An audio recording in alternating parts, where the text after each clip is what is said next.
BFM Business et la Tribune présentent le 18-19 d'Edwige Chevrillon.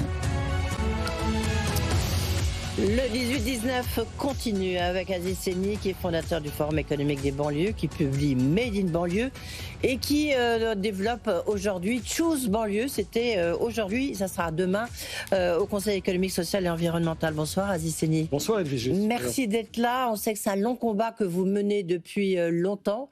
Vous-même, vous avez été entrepreneur dans les banlieues. Maintenant, vous avez même fait de la politique. Maintenant, vous êtes sorti du lot. Vous avez pignon sur rue, mais vous continuez à vous battre pour les banlieues. Vous avez même publié un livre, donc je disais, qui s'appelle Made in banlieue, un trésor de 150 milliards à exploiter, avec Jean-Marc Pitt, chez Michel Lafon. Je vous interrogerai là-dessus en disant comment vous calculez ça.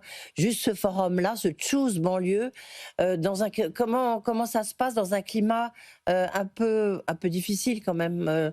On avait dit que l'image des banlieues, elle s'améliore pas. Malgré ce que vous faites ? L'image des banlieues, elle ne s'améliore pas, c'est vrai, mais vous savez, moi, les investisseurs qui ne veulent pas y aller ou qui ne veulent pas encore y aller, il y a 150 milliards de raisons dans ce livre d'y aller.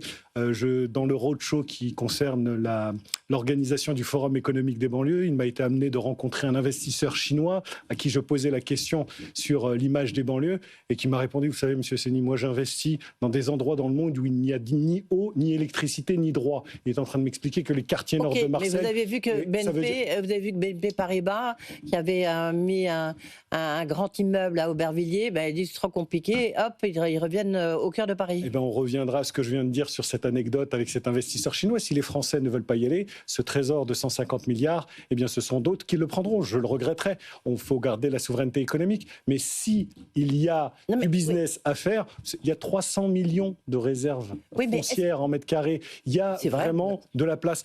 Quand on est sur une chaîne économique, si je vous dis que la croissance mondiale est tirée par les pays émergents, tout le monde s'accorde à le dire. Pourtant, quand je dis la croissance française peut être tirée par ses propres territoires émergents que sont les banlieues, premier réservoir de jeunesse, où vous avez 50% de la population qui a moins de 30 ans, où vous avez de l'espace, 300 millions de réserves foncières. Non mais justement, vous avez tous les indicateurs. Battez en brèche les clichés.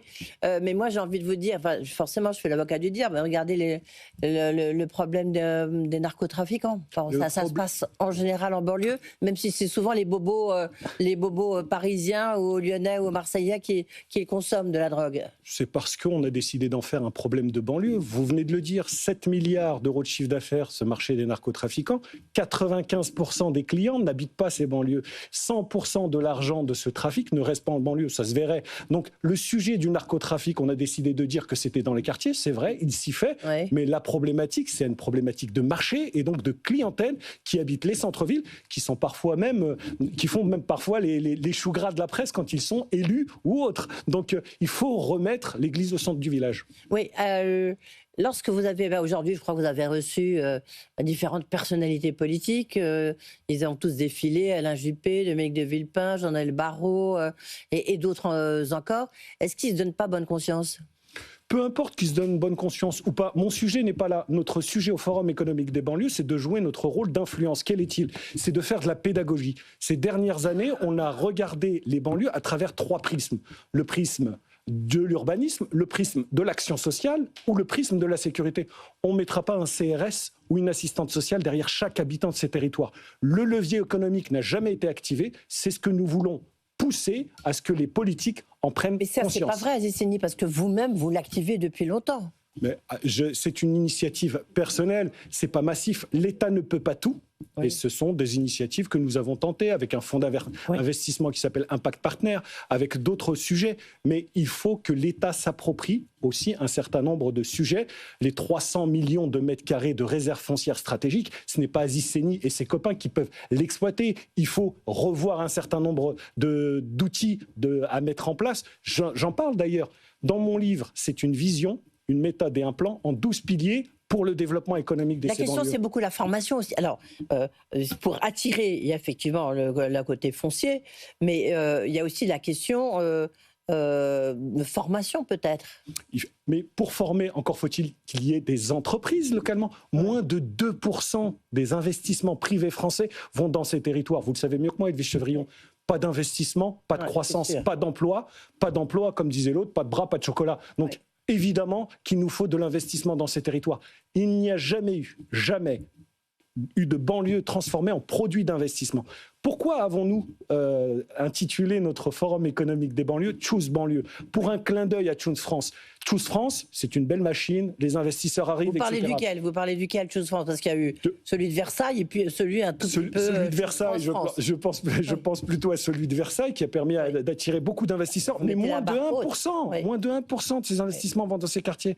Aujourd'hui, il faut que la banlieue soit perçue comme une opportunité d'investissement. Et je vous le redis, il y a des investisseurs étrangers qui ont compris le gâteau de 150 milliards qu'il y avait à partager là. Quels sont les exemples que justement vous pourriez mettre en avant, vous avez mis en avant aujourd'hui et que vous allez mettre en avant demain? Nous avons de très belles entreprises. Nous avons des TPE, PME qui vont de 100 000 euros jusqu'à 100 millions d'euros de chiffre d'affaires. Elles étaient là. Je prends l'exemple de H-Market, je prends l'exemple de Naali, je prends l'exemple de Altancre. Il y en a des tas, des TPE, PME. C'est 250 000 TPE, PME installés dans les 1609 quartiers prioritaires de la politique de la ville. C'est 75 milliards d'euros de chiffre d'affaires.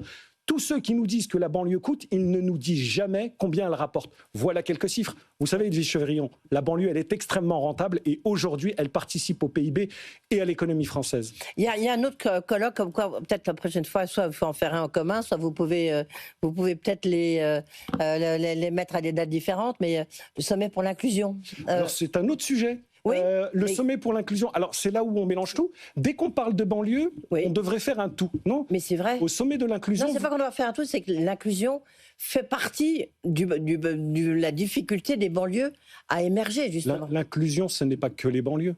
L'inclusion... dans ce sommet de l'inclusion, vous pouvez aller vous y rendre avec un CV pour ceux qui cherchent un emploi.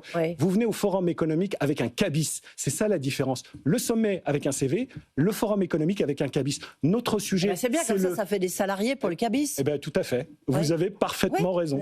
Vous avez parfaitement raison. Donc, il faudra quand même peut-être les mettre à des moments différents parce que c'est aussi quand même un peu la même volonté. C'est la volonté de travailler. Vous savez, c'est toujours...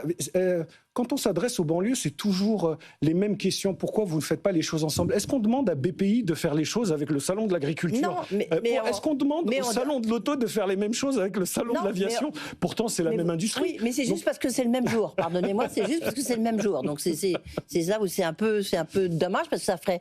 On en parlerait 2 fois plus, vous voyez. Aziz, c'est un peu cynique ce que je viens de dire. Aziz Seni, est-ce que pour vous... où est-ce que vous voyez des exemples qui marchent? Est-ce que, je veux dire, les banlieues à Paris, à Lyon, est-ce qu'il y a des politiques qui sont quand même beaucoup plus actifs, proactifs dans cette politique de la ville positive? Le problème, c'est que vous venez de le dire, c'est perçu comme une politique de la ville. De quoi est constituée aujourd'hui la politique de la ville?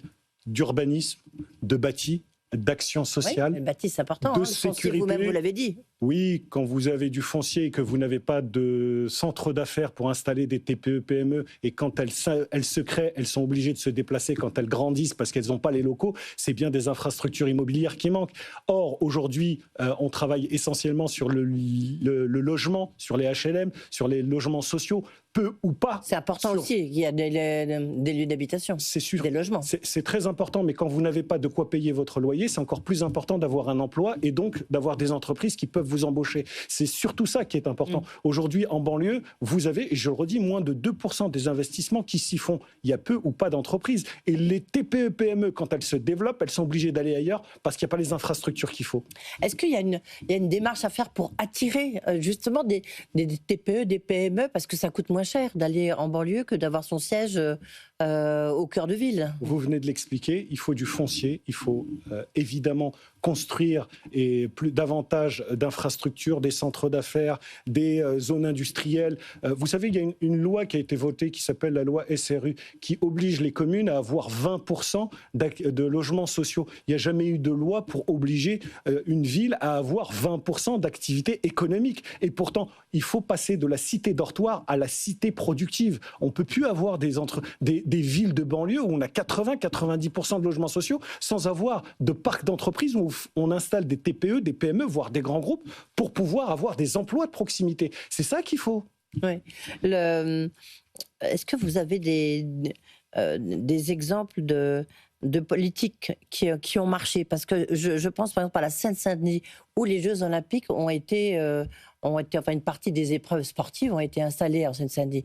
Et on a vu que derrière, ça a changé l'image de la Seine-Saint-Denis, enfin d'une partie de la Seine-Saint-Denis, et que du coup, ça a entraîné il y a eu un phénomène de boule de neige peut-être. Bien sûr, mais ça reste exceptionnel. L'installation du Stade de France a été ce qu'on appelle un grand chantier, les grands travaux. La construction de ce stade qui a servi et qui a fait rayonner la France a servi aussi à ruisseler avec les TPE, PME locales qui ont travaillé. C'est pour ça. Mais au fur et à mesure, la théorie du ruissellement, elle marche pour le coup. Elle marche pas au niveau pour tout, visiblement, mais là, elle a marché sur un coup. C'était le Stade de France. On ne pourra pas construire des stades de France partout, dans toutes les banlieues de France. Donc c'est une autre réflexion. Bien sûr que le canal des grands travaux peut être un canal. Là encore, c'est l'État investisseur qui doit réfléchir à ce qu'il peut installer dans ces territoires. Oui.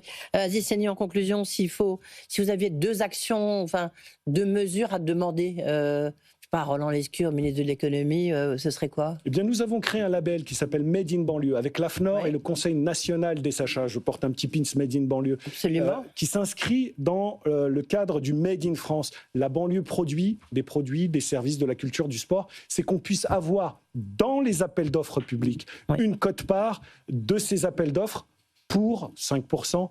Pour les entreprises installées, labellisées Made in Banlieue. Voilà un exemple qui ne coûte rien du tout au budget de l'État, orienter des achats vers les TPE, PME installés dans ces territoires. Oui. Et vous sentez qu'il y a un écho quand même qui s'y donne? Qu'il y a un écho de l'autre côté ou pas encore? Aujourd'hui, au Forum économique, nous avons eu le sentiment que tous ceux qui sont en position de décider ont quand même entendu le message puisqu'ils sont venus nous voir, entendre, écouter et échanger avec nous. Merci beaucoup Aziz Saini. Je rappelle justement, Made in Banlieue avec Jean-Marc Pitt, un trésor à 150 milliards à exploiter. Puis votre petit Pitt, c'est puis demain, si vous voulez y aller, c'est au 16. Merci d'avoir été avec nous. Aziz Saini.